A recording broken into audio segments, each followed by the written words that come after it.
इस सूत्र को दोहराते हैं और कोशिश करते हैं कि हम लोग जैसा इस सूत्र में कहा गया है वैसे अपने जीवन को कर सकें।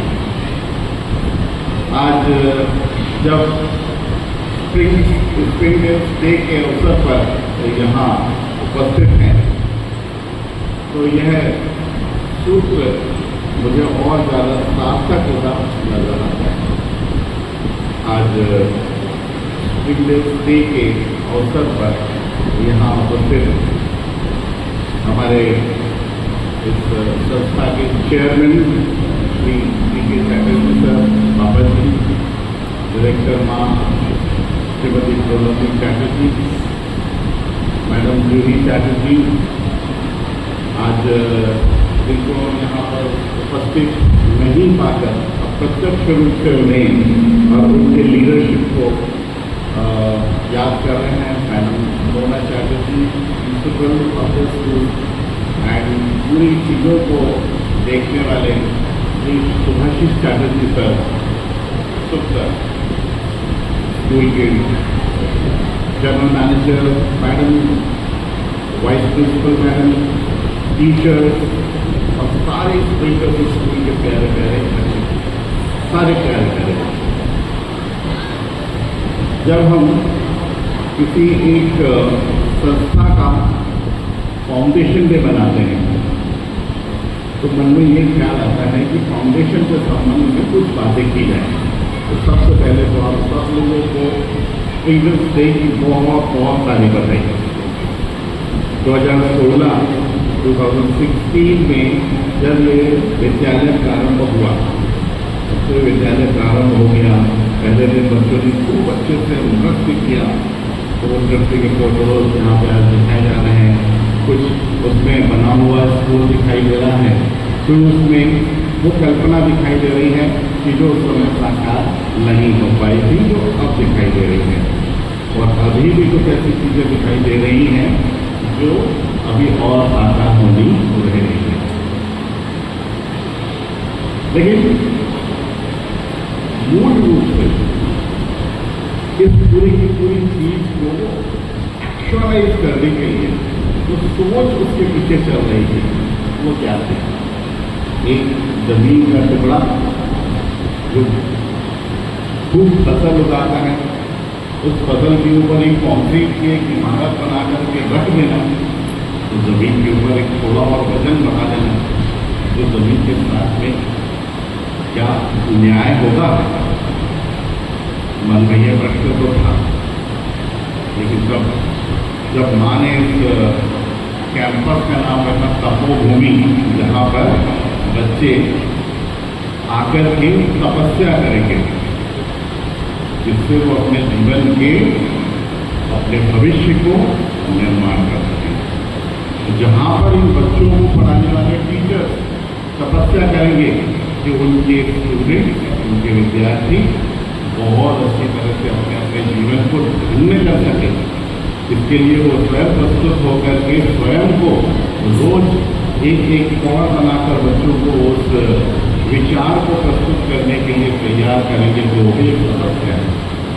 और इन सारी तपस्याओं को करवाने के लिए जो पूरी टीम तैयार है वो भी तपस्या ही करेगी।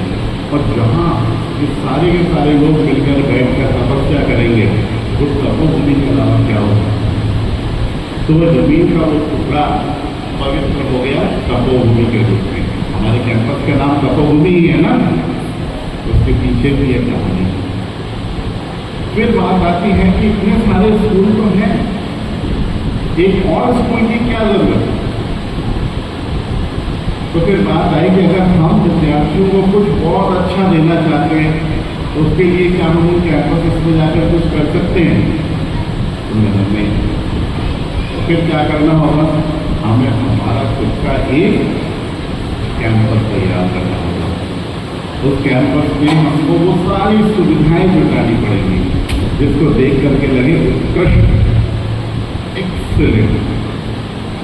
जब हम स्कूल के गेट के अंदर प्रवेश करते हैं तो वो गेट अपने आप में कहता है कि हाँ मेरे अंदर कुछ अलग है। जब हम उसके अंदर के दाहिने हाथ की तरफ उस फैले हुए हमारे प्रांगण को देखते हैं जहाँ पर बच्चे खेलते हैं, तो उसको देख के लगता है कि हाँ कुछ उत्कृष्ट है। जब बाएं हाथ में हम उस अट्टालिका और बिल्डिंग को देखते हैं तो उस भवन को देख के लगता है हाँ कुछ उत्कृष्ट है। और जब उसमें हम अंदर आते हैं और अंदर आकर के जब हम उन लोगों से मिलते हैं जो लोग शिक्षा देने के लिए यहाँ प्रस्तुत हैं, तो उनको देख के लगता है हाँ कुछ उत्कृष्ट है। और जब हम आप बच्चों से मिलते हैं और जब आज के कार्यक्रम के पूरे कार्यक्रम के बाद मुझे बोलने का मौका मिल रहा है, जहाँ पर मैं देखता हूँ कि बच्चे उत्कृष्टता के साथ में नृत्य कर रहे हैं, गीत गाते हैं, अपने विचारों को भाषा में उत्कृष्ट रूप से प्रस्तुत करते हैं, तो लगता है हाँ आप सबसे भी वो उत्कृष्टता दिखाई देती है। तब यह लगता है कि हाँ हमने इस तपोभूमि को स्थापित करके कोई गलती नहीं की है। हमारा यह परिवार चटर्जी परिवार, पिताजी जिनका इस विद्यालय को प्रारंभ करने के पूर्व 41 वर्ष का शिक्षकीय जीवन का अनुभव, माँ जो गुणवत्तापूर्ण शिक्षा के लिए, शिक्षा प्रदान करने के लिए और शिक्षित होने के लिए हमेशा समर्पित रही हैं। भाई जो हमेशा इस बात के लिए प्रस्तुत रहे कि इंजीनियर ने तो कागज पे बनाया है, मुझे उसको साकार रूप से तैयार करके देना है। और दोनों मैडम जो लोग शिक्षा को आगे प्रसारित करने के लिए अपना जीवन धन्य कर रहे हो, ऐसे एक परिवार के सदस्य होने और उसको प्रतिनिधि के रूप में उन बातों को यहाँ प्रस्तुत करने में मुझे बहुत सफल होता है कि ईश्वर ने हमारे परिवार को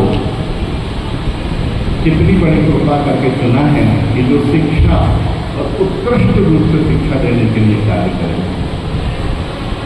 स्कूल जहाँ पर छोटे बच्चों के लिए हम लोग उत्कृष्ट शिक्षा प्रदान कर रहे हैं, सहयोग विशेष आवासीय विद्यालय हो जहाँ दृष्टिबाधित बालक और बालिकाओं को उत्कृष्ट रूप से शिक्षा देने का कार्य हम कर रहे हैं, या स्प्रिंगल सीनियर सेकेंडरी स्कूल हो जहाँ पर आप जैसे बच्चों को आगे बढ़ाने का कार्य किया जा रहा है, ऐसे शिक्षकीय कार्य को करते हुए हमारा जीवन भी धन्य हो रहा है। वेदों में सूत्र और कहा गया है, सर्वत्र जयम शिक्षित उत्साह माँ शिक्षार्थी माँ पराय जाएगा। इसका अर्थ होता है कि हर व्यक्ति को सर्वस्व विजय की कामना होनी चाहिए। आप सब लोगों को हर जगह हर बात जो भी हम जहाँ कुछ करते हैं उसमें हम विजय प्राप्त करते हैं। लेकिन एक जगह जहाँ पुत्र शिष्य, पुत्र मतलब पुत्र पुत्री, शिष्य मतलब शिष्य शिष्या के समक्ष हों तो हम हार जाए, ऐसी इच्छा हम सबकी भी है। अर्थात हम ये चाहते हैं कि आप लोगों का जीवन हमसे बहुत अधिक सफल है। आप लोग आज स्प्रिंगल स्कूल में पढ़ रहे हैं, आपके माता पिता ने यह तय किया है कि आपको इस विद्यालय में शिक्षा प्राप्त करनी है, और इस शिक्षा प्राप्त करने के बाद में जब आप लोग अपने अपने जीवन में आगे बढ़ें तो आप लोग सब लोग सफल हों, आपके माता पिता और हम सभी शिक्षकगण यही चाहते हैं कि ऐसा ही हो, आप सब लोग सक्सेसफुल हों। और इसीलिए हमारा मोटो क्या है, ऑल स्टूडेंट मैटर, ऐसे कुछ है ना, स्कूल वेयर और एवरी चाइल्ड मैटर। और जो मैंने पहले सूत्र बोला था उसका अर्थ क्या है, असतो मां सतगमय, अर्थात हम असत्य से सत्य की ओर चलें। अर्थात इसके पीछे का भावार्थ कहता है कि हमें कोई ऐसा काम ना करना पड़े जिसके लिए हमें असत्य का सहारा लेना पड़े, अर्थात हम असत्य ना बोलने की स्थिति में रहें, सत्य ही सदा बोले। विद्यार्थी का धर्म क्या है, शिक्षा ग्रहण करना आवश्यक रूप से